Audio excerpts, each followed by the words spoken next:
जीवन के अद्भुत रहस्य को उद्घाटित करने हेतु ज्ञानियों ने अपामार्ग औषधि का प्रतीक दिया है, जिसे हिंदी में औंधा कांटा कहते हैं। यह ऐसी कांटों की झाड़ी है जिसमें कांटे भरे रहते हैं। यदि कोई व्यक्ति अपने हाथ में उस झाड़ी को पकड़े और हाथ को ऊपर से नीचे ले जाए तो उसका हाथ कांटों से छिलता चला जाएगा और लहूलुहान हो जाएगा। यदि कोई व्यक्ति औंधे कांटे की टहनी को पकड़कर हाथ को नीचे से ऊपर की ओर ले जाए तो उसके हाथ में एक भी कांटा नहीं लगेगा। यद्यपि उसका हाथ नुकीले कांटों के ऊपर से ही गुजर रहा है, तथापि हाथ में कांटे चुभेंगे नहीं। कितनी विलक्षण बात है! ऊपर से नीचे की ओर आने में हाथ कांटों से छिल जाता है और नीचे से ऊपर की ओर ले जाने में हाथ कांटों से बिंधता नहीं है।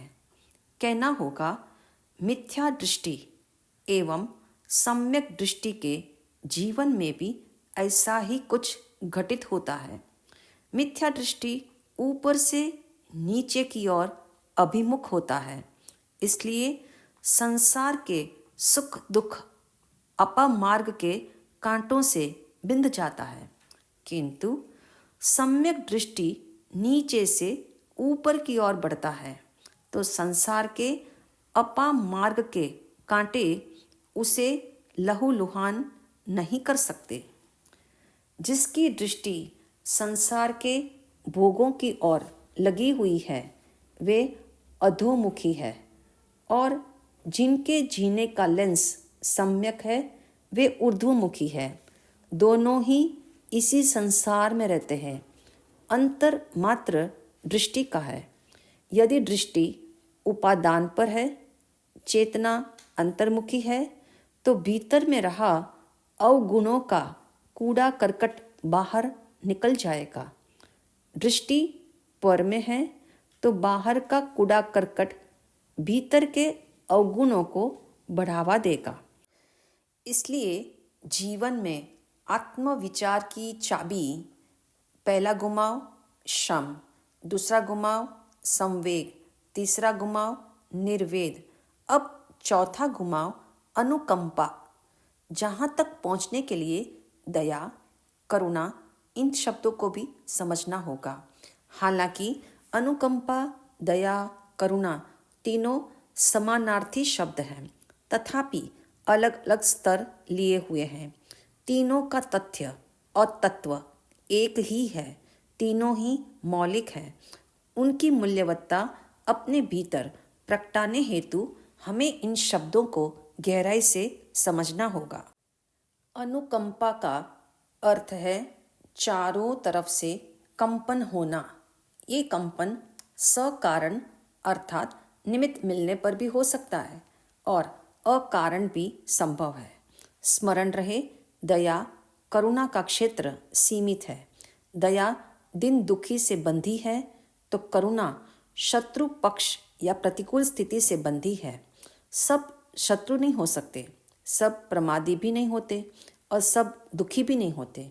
इसलिए ऐसी दया जो 84 लाख जीव योनि के प्रति एक साथ जागे और शरीर के एक एक रोम से जागे, उसका नाम अनुकंपा है। मन के कण कण में दया करुणा जागे और आत्मा के एक एक प्रदेश में समा जाए तो भीतर में एक कंपन होता है जिसका नाम अनुकंपा है।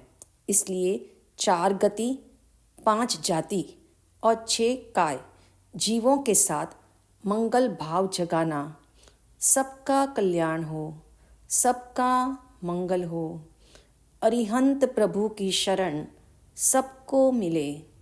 सच्चे धर्म का श्रवण सबको मिले। धर्म श्रद्धा सबके भीतर जागे। आत्मा के स्वरूप को जानने का सम्यक पुरुषार्थ सभी कर सके। ऐसी मंगल भावना, ऐसी धारा रोम रोम में बहना अनुकंपा है।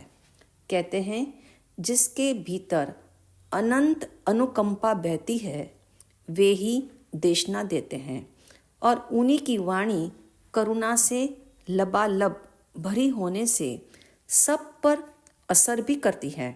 ऐसी वाणी ही कल्याणकारी, मंगलकारी, हितकारी होती है।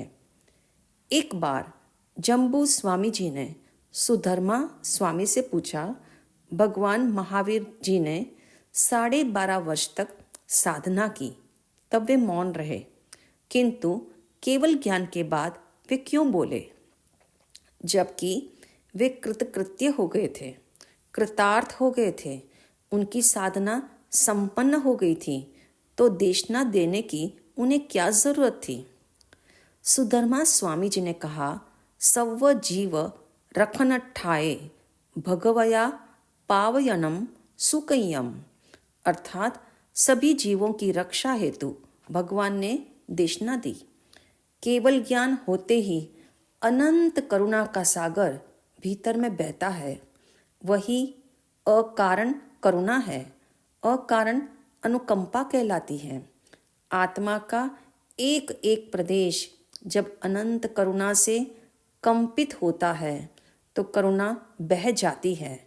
तब जो वचन स्वतः निकलते हैं उसका नाम देशना है और ऐसे वचन ही प्रवचन कहलाते हैं। अनुकंपा जगाने का प्रोसेस भगवान ने दया शब्द से प्रारंभ कराया। जहाँ दया वहाँ भव्यत्व है, जहाँ भव्यत्व है वहीं सम्यक दर्शन भी संभव है। हृदय संवेदनहीन हो और मन आर्द्र न हो तो ऐसी हैवानियत से भरा हुआ चित्त अगले जन्म में भी सम्यक दर्शन नहीं होने देगा। पर दया वह है जिसमें दूसरे के दर्द को देखकर या स्मृति में लाकर संवेदना जागती है। इस दया के मौके प्रायः हर दिन मिलते हैं।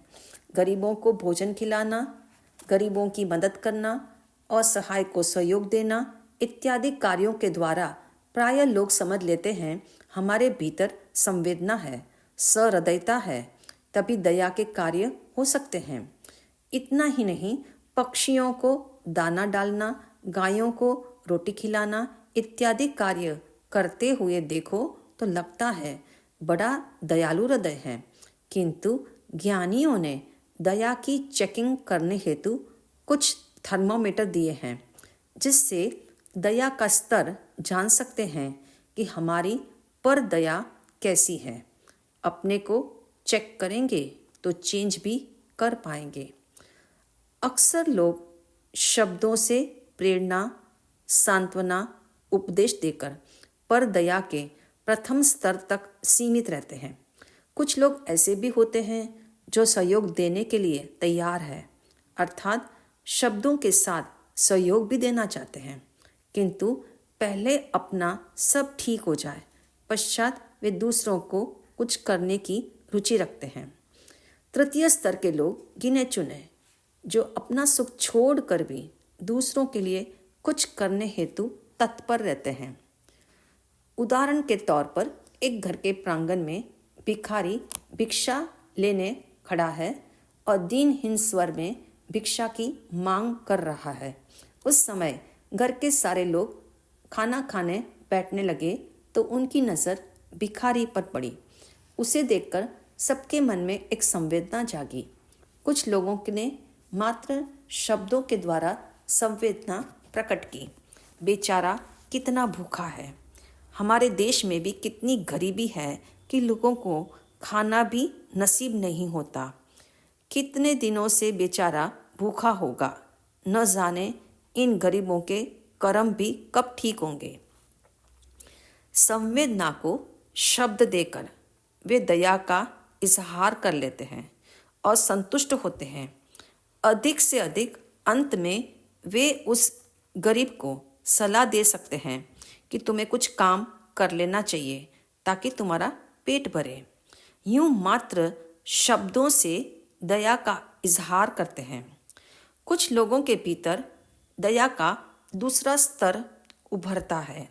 वे अपनी संवेदना को सिर्फ शब्दों के माध्यम से उजागर नहीं करते, बल्कि देने की इच्छा रखते हैं। इसलिए वे सोचते हैं, यूं भी खाने के बाद कुछ तो बचता ही है, पहले सभी लोग खा लें, फिर जो बचा हुआ होगा वह इसे दे देंगे। अर्थात वे अपनी पेट पूर्ति के बाद जो शेष है उसे देना चाहते हैं। देने का मन तो है, पर अभी नहीं, और अपना सुख छोड़कर भी नहीं। पहले मेरी और मेरे परिवार की पूर्ति हो जाए, फिर जो शेष बचेगा दे देंगे। चंद लोग उस क्वालिटी के हैं, कहते हैं बेचारा कितना भूखा है, हम तो रोज खाते हैं, एक दिन नहीं खाएंगे या थोड़ा कम खा लेंगे, इससे क्या फर्क पड़ता है, इसलिए आज मैं न खाऊं तब भी चलेगा, और अपनी थाली का सारा भोजन उस भिखारी को दे देते हैं। यह परदया का हाईएस्ट क्वालिटी का स्तर है, जो अनुकंपा की ओर मुख मोड़ लेता है। दूसरे का दुख मिटाने के भाव हो और सहयोग में तीव्रता भी हो, वो परदया प्रमाणित होती है। अब सवाल है, स्वदया क्या है? स्वदया का मतलब है अपने पर दया करना, अपनों पर नहीं। अपनों पर दया करते करते जन्म बीत गए, किंतु अपने पर दया करने का मौका ही नहीं साधा। अपने दर्द की चर्चा करना, दुख की बातें अपनों के समक्ष रखना, दुख को बढ़ावा देना, ये नहीं है। प्रायः लोगों की आदत है किसी आत्मीय या हमदर्द का संग मिलते ही अपनी दुख भरी कहानी प्रारंभ कर देते हैं। ख्याल रहे, अपना ही रोना रोते रहना स्वदया नहीं है। याद रहे, स्वदया के अभाव में परदया कभी नहीं हो सकती। स्व यानी आत्मा। आत्मा कुमार्ग पर न जाए, पाप में प्रवेश न करे और आत्मा का पतन ना हो, इसका ख्याल रखना अर्थात पाप, विकार एवं बुराइयों से आत्मा को बचाकर रखना स्वदया है। इसके लिए निरंतर अभ्यास चाहिए। 2-5 बार में सफलता मिलने वाली नहीं है, क्योंकि जन्म जन्म से आत्मा ने पाप का ही सेवन किया है। एक बच्चे को गलत दिशा में दौड़ने की आदत पड़ गई हो तो उसे वहाँ से हटाने हेतु कितने प्रयास करने पड़ते हैं, जबकि वह आदत तो इस जन्म की है। ऐसे ही आत्मा को विकार एवं कषायों से परे करने हेतु हम कितने नियम लेते हैं, संकल्प करते हैं, किंतु हर बार वे नियम ब्रेक हो जाते हैं। ये हम सबका अनुभव है। तथापि आत्मा को कुमार्ग से हटाकर सन्मार्ग पर चलाना स्वदया है।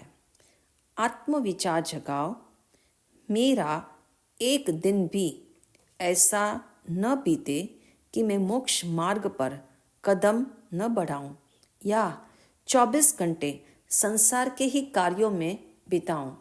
जिस दिन सजगता नहीं रखी जाएगी, उस दिन अंतस में कठोरता की एक परत जम जाएगी। इसलिए हर दिन 2 घड़ी 48 मिनट का प्रयास सावध्य योगों से बचने का करो। इस साधना में निरंतरता रहे, इसके लिए सजग भी रहो। जीने के लेंस का एंगल उस तरह सेट करके रखो कि स्वदया पर फोकस हो, तभी परदया भी हो सकेगी।